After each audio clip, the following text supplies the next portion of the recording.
नमस्कार। आइए आज हम भूगोल में इन्वायरमेंटल ज्योग्राफी पर्यावरणीय भूगोल की श्रृंखला में बायोम को पढ़ते हैं। तो बायोम, जिसे हिंदी में जियोम भी कहते हैं या फिर इसे जैव क्षेत्र भी कहते हैं। तो बायोम वाले ध्यान रखिएगा, हिंदी वाले व्यक्ति, इसे जैव क्षेत्र या जियोम कहते हैं। तो बायोम जैव क्षेत्र कहने का मतलब किसी एक क्षेत्र में जो जैव कम्युनिटी पाई जा रही है उसका स्टडी किया जाता है ना, इसलिए जैव क्षेत्र इसे कहते हैं।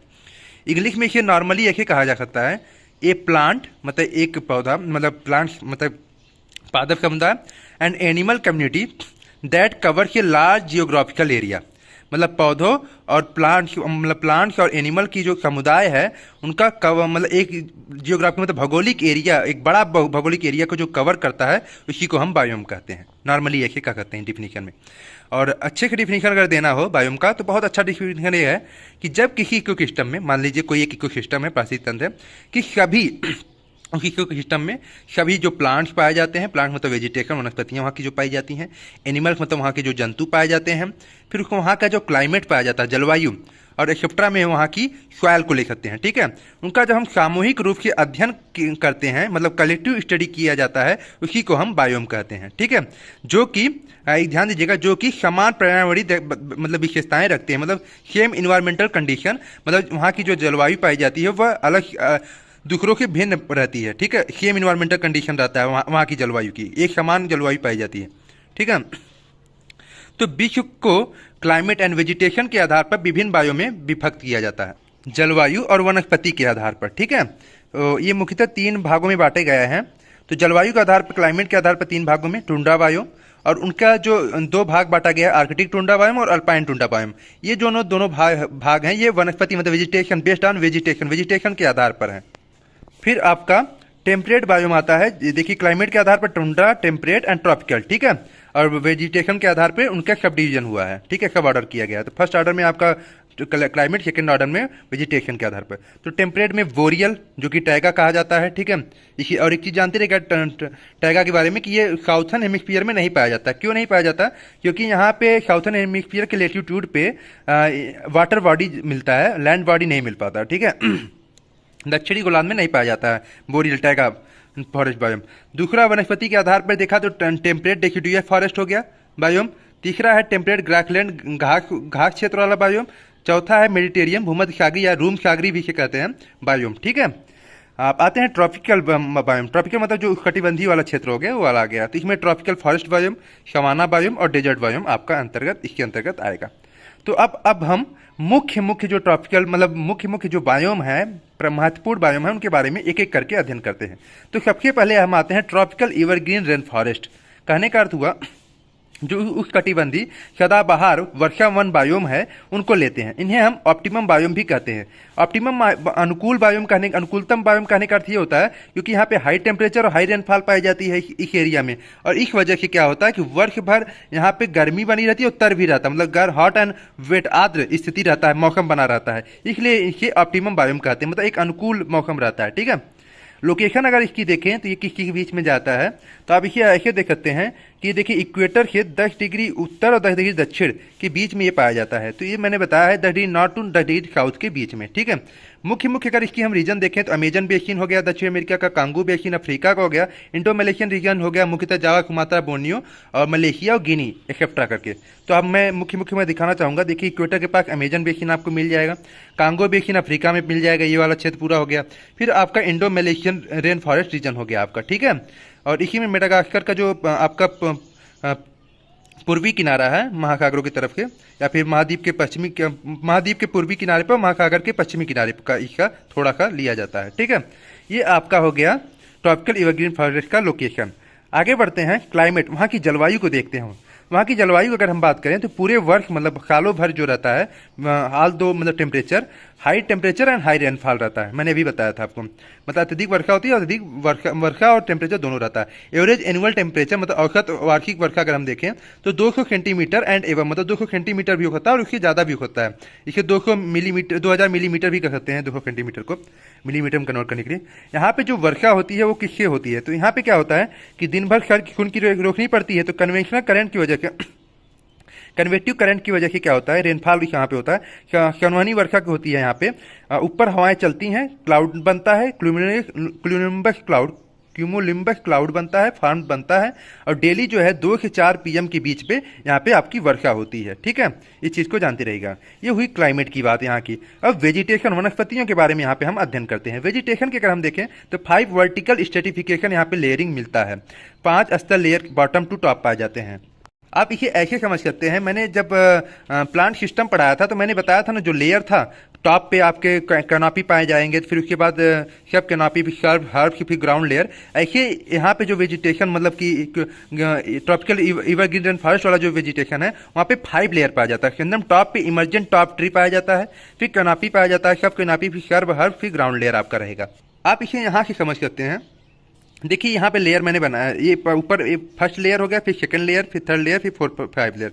तो धरातल ऊंचाई क्या देखिए 5 लेयर है, स्ट्रेटिफिकेशन हो रहा है, 5 स्तर वृक्षों का है। ऊपर जो एकदम वृक्ष देख रहे हैं ना, इमर्जेंट वाला वृक्ष है, मतलब जो सबसे ऊपर चला गया है, मतलब इमर्जेंट हो गया है, एकदम ऊपर की तरफ निकल गया है। इसका जो रहता है ना, फूल गोभी का आकार का रहता है। देखिए आप एकदम टॉप पे जो रहता है फूल गोभी का आकार का रहता है, या फिर क्या कहते हैं छतरी वाला बीता है, मतलब अम्ब्रेला शेप कैनोपी बना रहता है। इसका जो कैनोपी जो रहता है वह अम्ब्रेला शेप टाइप का रहता है। इस चीज को जानते रहेगा, ऊपर वाले पे ज्यादा सनलाइट मिलेगा, और जैसे जैसे नीचे जाएंगे वहां पे सनलाइट की मात्रा एकदम कम हो जाती है, और नीचे तो एकदम कम पाई जाती है ग्रीन रेन फॉरेस्ट में। कारण ये होता है ग्राउंड पे कि ऊपर इतना मतलब इतना घना जंगल हो जाता है कि नीचे सूर्य की रोशनी पहुंच ही नहीं पाती, और इसलिए जो सर्फ होते हैं वह उतना नहीं यहाँ पे रहते हैं ग्राउंड लेयर पे। देखिए मैंने यहाँ लिखा ना, मतलब प्लांट में सूर्य प्रकाश मतलब सनलाइट की प्राप्ति के लिए होड़ लगी रहती है, कैसे कैसे वो आगे बढ़ जाएं, इसमें मतलब होड़ लगी रहती है कितने तेजी से हम आगे बढ़ें। ठीक है, और जो लताएं होती हैं यहाँ की, लताएं मतलब जो क्लेम्बर्स होते हैं यहाँ के, मतलब जो चढ़ती रहती हैं पत्तों की तरफ, ऊपर चढ़ती हैं फिर नीचे उतरती हैं। तो ये क्लेम्बर्स इन वनों के द्वितीय प्रमुख सदस्य है। ये पेड़ों के सहारे ऊपर चढ़ती हैं। क्लाइंबर जो लताएं होती हैं धीरे धीरे करके पकड़ के पेड़ों के सहारे ऊपर चढ़ती हैं और ऊपरी बिता एकदम टॉप कैनोपी पे पहुंच जाती हैं। ठीक है, पहुंचने के बाद पुनः नीचे उतरती हैं और पुनः नीचे झुकती हैं तथा धरातल पर पहुंचने के बाद पुनः पेड़ों पर चढ़ जाए, मतलब ऐसे पेड़ों के पास सहारे चढ़ी फिर उतरी फिर चढ़ी। ठीक है, तो ये क्या करती हैं कि पुनः नीचे झुकती हैं, धरातल पहुंचने के बाद पुनः दूसरे पेड़ों पर के सहारे ऊपर चढ़ने लगती हैं और पुनः नीचे उतरती हैं। तो ये इसलिए चढ़ती उतरती हैं क्योंकि लताओं की ये प्रवृत्ति जो है वह सूर्य प्रकाश मतलब सनलाइट की प्राप्ति के लिए संघर्ष मतलब कंपटीशन के लिए विकसित हुई है कि सनलाइट की प्राप्ति कैसे मिल जाए। तो यहाँ पे पादपों में मतलब प्लांट्स में सूर्य प्रकाश की प्राप्ति के लिए होड़ लगी रहती है।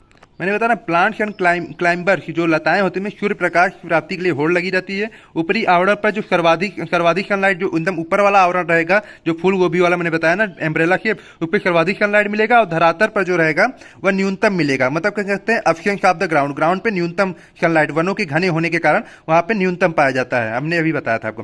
फिर आगे बढ़ते हैं, एवरग्रीन रेन फॉरेस्ट जो सदाबहार वर्षा वन ये क्षेत्र पाया जाता है। यहाँ पे जो मतलब कि वन होते हैं वह एवरग्रीन होते हैं, सदाबहार रहते हैं। कारण ये इसलिए सदाबहार करने का है कि इसमें पतझड़ वाली स्थिति नहीं रहती कि एक मौसम पे आने पतझड़ हो जाएगा। यहाँ पे आपका मतलब कोई प्लांट इस समय पतझड़ हो रहा है, कोई इसमें फल फूल लग रहे हैं, तो इसलिए ये सदाबहार है, मतलब हमेशा इनका वृद्धि होता ही रहता है। प्लांट की सर्वाधिक प्रजातियां यहाँ पे पाई जाती हैं, इस चीज को जानते रहेगा। पूरे विश्व में सबसे ज्यादा मतलब प्लांट की स्पीशीज जो है यहाँ पे पाई जाती हैं। मतलब 70% माना गया है कि प्लांट की स्पीशीज यहाँ आपको मिल जाएंगी। एनिमल्स पे आते हैं वेजिटेशन के बाद। यहाँ की जंतुओं के बारे में अध्ययन करते हैं। तो यहाँ पर वनस्पतियों में वर्ष भर वृद्धि होती रहती है। आप जानते रहे, मैंने बताया ना, वो सदाबहार है तो वर्ष भर वृद्धि होती रहती है। अतः आहार मतलब फूड की आपूर्ति सालों भर बनी रहती है। मतलब यहाँ पे भोजन के लिए कोई दिक्कत नहीं होता एनिमल को खाने के लिए। देयरफॉर एनिमल को माइग्रेशन मतलब प्रवास नहीं करना पड़ता, वह एक स्थान से दूसरे स्थान नहीं जाते, क्योंकि यहाँ पे अच्छा आप ही समझिए घर पे भोजन मिलेगा तो आप कहीं और जाना चाहेंगे, नहीं जाएंगे। तो वही स्थिति यहाँ पे है। वही टुंड्रा वाले एरिया में क्या होता है कि जब ठंडी ज्यादा पड़ जाती है तो भागना पड़ता है, गर्मी ज्यादा पड़ जाती है तो उस तरफ टुंड्रा की तरफ जाना पड़ता है। तो ऐसे ही यहाँ पे प्रवास की जरूरत ही नहीं पड़ती, क्योंकि वर्ष भर यहाँ पे भोजन मिलता रहता है इनको। इसलिए एक चीज ये भी जानते रहेगा, इन्हीं वजह से यहाँ की जो डाइवर्सिटी है, विविधता है, वह हाई रहती है, हाई डाइवर्सिटी पाई जाती है। जो यहाँ की विविधताएं पाई जाती हैं वह बहुत ही हाई रहती है। और इसका एरिया जो क्षेत्रफल है पूरे विश्व में वह 13% है। इस चीज जानते रहिएगा, ये जो इसका एरिया आता है वह पूरे विश्व में 13% है। परंतु क्या होता है, विश्व के कुल टोटल उत्पादकता प्रोडक्टिविटी अगर हम देखें, नेट प्राइमरी प्रोडक्टिविटी का ये 40% हिस्सा कवर करता है। मतलब समझ सकते हैं हम कि इक्वेटोर मतलब ट्रॉपिकल एवरग्रीन फॉरेस्ट जो एरिया है, यहाँ पे सबसे ज्यादा प्रोडक्टिविटी मिलती है पूरे मतलब और क्षेत्रों के बायोम की तुलना में। यहाँ पे आपको सबसे ज्यादा प्रोडक्टिविटी मिलेगी और सबसे ज्यादा डाइवर्सिटी मिलेगी। ठीक है, विविधताएं यहाँ पे आपको अधिक मिलेंगी। और एनिमल्स में अगर हम देखें, चिंपैंजी है, गोरिल्ला है, ये सब जानकार एनिमल्स हैं। बाइसन है, तेंदुआ है और सभी हो गए। और एक चीज़ जानते रहेगा, मानव ने यहाँ पे माइनिंग करके फिर वनों की कटाई, एग्रीकल्चर के लिए वनों की कटाई कर डाली है, माइनिंग की है, इंडस्ट्री लगाया है, इसलिए यहाँ का दोहन इन्होंने बहुत ज़्यादा किया है मानव ने। और मानव ने तो समझिए कि हर बायोम में ही दोहन आपको मिलेगा। ठीक है, आगे बढ़ते हैं हम।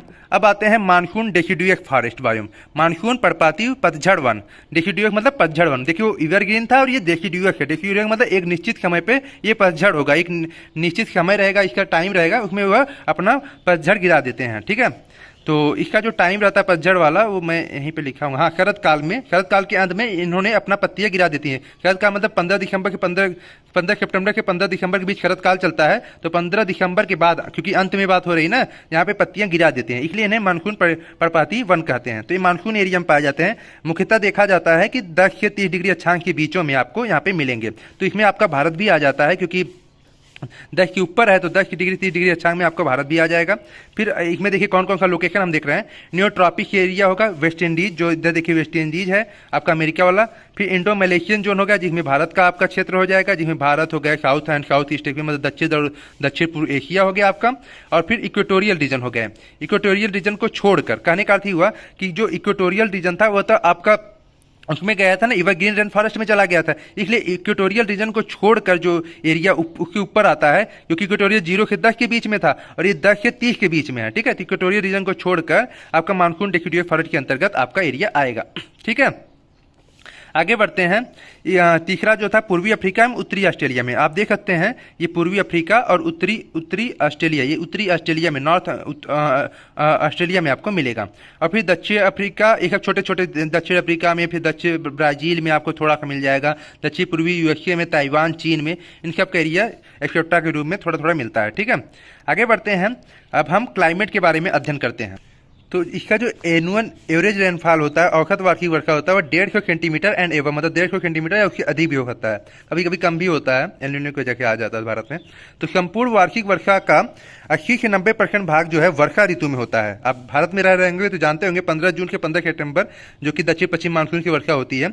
इसमें एक चीज़ जानते रहेगा, मानसून डेसिडुअस फॉरेस्ट में क्या होता है कि एक सीजन मॉइस्ट रहता है, मतलब आर्द्र रहता है, जैसे वर्षा ऋतु हो गया, और एक सीजन ड्राई रहता है, जैसे ग्रीष्म ऋतु होगा। वैसे भारत में 4 ऋतुएं पाई जाती हैं। आपका एक समर हो गया, एक विंटर हो गया, मतलब एक आपका गर्मी और एक आपका शीत हो गया, एक शरद काल होता है और एक आपका बसंत ऋतु होता है। तो 4 ऋतुएं भारत में पाई जाती हैं। मेनली 2 ही सीजन होते हैं, एक मॉइस्ट एक ड्राई। ठीक है, तो वेजिटेशन पे अगर हम यहाँ पे जाएं तो वेजिटेशन वनस्पतियां अगर हम यहाँ पे देखें तो यहाँ की वनस्पतियां पर्णपाती होंगी, क्योंकि ये मानसून डेसिडुअस है, पतझड़ वाला एरिया है, और शरद काल के अंत में यहाँ पे पत्तियां गिरती हैं, मतलब 15 दिसंबर के बाद यहाँ पे आपको पत्तियां गिरती दिखेंगी। यहाँ की जो पत्तियां होती हैं वह हार्ड जेरोमॉर्फिक लीफ प्लांट्स भी होते हैं, देखिए शाल हो गए, सागौन हो गए, बाग हो गए। तो शाल सागौन का देखिए पत्तियां जो रहती हैं वह हार्ड होती है, कारण ये होता है कि गर्मी में भी अपना सहन कर सकती हैं, जीवन यापन कर सकती हैं, इसलिए इन्हें जेरोमॉर्फिक मतलब शुष्कता का मुकाबला ये अपनी गर्मियों में भी कर सकती हैं, शाल सागौन जो पेड़ हो गए। ठीक है, यहाँ के ऐसे पेड़ पाए जाते हैं आपके। आगे बढ़ते हैं, एनिमल्स को देखें तो राइनोज पाया जाता है, गैंडा, जो कि एक सींग वाला गैंडा होता है, भारत में पाया जाता है, असम उकम की तरफ आपको मिलेगा। एलिफेंट्स हो गए, मतलब हाथी हो गया, शेर हो गया, खेप्टा, चीता उता भी। वर्ल्ड मोस्ट ह्यूमन पॉपुलेशन, यहाँ पे आपको सबसे ज्यादा human population monsoon deciduous forest के एरिया में आपको मिलेगा। आप देख ही रहे हैं कि ये आपका दक्षिण और दक्षिण ईस्ट एशिया का एरिया है, मतलब साउथ एंड साउथ एशिया वाला एरिया है ना, पूर्वी दक्षिण और दक्षिण पूर्व एशिया वाला, तो जनसंख्या अधिक दिख ही रहा है आपको। ठीक है, तो पॉपुलेशन आपको यहाँ पे अधिक मिलेगा। ये हो गई आपकी बात मानसून डेसिडुअस फॉरेस्ट की। अब आते हैं सवाना बायोम पे। तो सवाना बायोम की अगर हम बात करें तो सवाना शब्द जो है, कभी कभी क्या होता है कि सवाना को मुख्यतः घास के आधार पर रखा जाता है, लेकिन कभी कभी कोपेन के क्लाइमेट को भी यहाँ पे ध्यान रखा जाता है। कोपेन ने AW क्लाइमेट को सवाना से दर्शाया था। ठीक है, ये जो AW है, वेट W कहने का, स्मॉल W कहने का मतलब हुआ ड्राई इन विंटर, विंटर में सूखा पड़ना। ठीक है, ये मतलब ट्रॉपिकल, तो tropical wet and dry climate, मतलब यहाँ पे जो उष्णकटिबंधीय आर्द्र और ड्राई क्लाइमेट यहाँ आपको मिलेगा। ठीक है, मुख्यतः सवाना जो है वनस्पति घास समुदाय से रिलेटेड होता है। ठीक है, ये सवाना जो है ग्रासेस से रिलेटेड है। ठीक है, लोकेशन अगर हम इसकी देखें तो दोनों गोलार्धों में 10 डिग्री से 20 डिग्री लेटीट्यूड में आपको ये मिलेगा। और कोलंबिया, वेनेजुला, दक्षिण मध्य ब्राजील, गुयाना मतलब गिनी, पराग्वे अफ्रीका में, गुयाना मतलब गिनी, पराग्वे अफ्रीका में इक्वेटोरियल क्लाइमेट रीजन के उत्तर तथा दक्षिण। ठीक है, मुख्य रूप से मध्य अमेरिका के पहाड़ी क्षेत्रों में भी, और उत्तरी ऑस्ट्रेलिया में, भारत में। इसे आप लोकेशन के तौर पे यहाँ पे अच्छे समझ पाएंगे। ठीक है, ये सवाना आपका बायोम है, घास के मैदान से रिलेटेड है। ठीक है, AW के क्लाइमेट कोपेन के दर्शाया गया है। यहाँ पे आपको देखिए सवाना मिलेगा, ये पूरा सबसे बड़ा क्षेत्र अफ्रीका में मिलेगा। इस चीज़ को जानते हैं, सवाना बायोम सबसे बड़ा क्षेत्र आपको अफ्रीका में मिलेगा। आपका कोलंबिया वेनेजुला में इसे लानोज कहते हैं, कैंपोज इसे ब्राजील में कहते हैं। ऑस्ट्रेलिया में आपका उत्तरी ऑस्ट्रेलिया मिलेगा, कुछ क्षेत्र यहाँ मिलेगा, कुछ भारत में भी मिलता है सवाना का क्षेत्र। ठीक है, आगे बढ़ते हैं हम।